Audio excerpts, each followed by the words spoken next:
Trouver les meilleures solutions face aux difficultés financières actuelles des pays de la zone franc, c'est l'objectif de la réunion des ministres des Finances de la zone élargie à la France dans un contexte d'effondrement des recettes des pays de la zone du fait de la baisse des coûts du pétrole et des principales matières premières. Les prix des matières premières ont chuté drastiquement, que ce soit pour le cours du baril ou même le cours de l'or, de l'once d'or.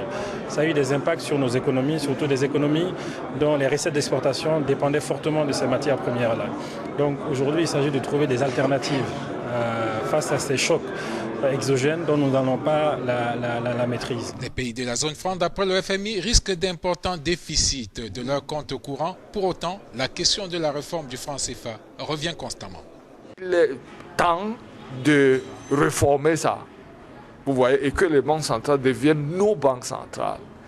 Qu'il n'y ait plus question d'avoir les administrateurs français siéger dans nos conseils d'administration, avoir les Français dans notre comité de politique monétaire, avoir des Français comme censeurs de nos banques centrales.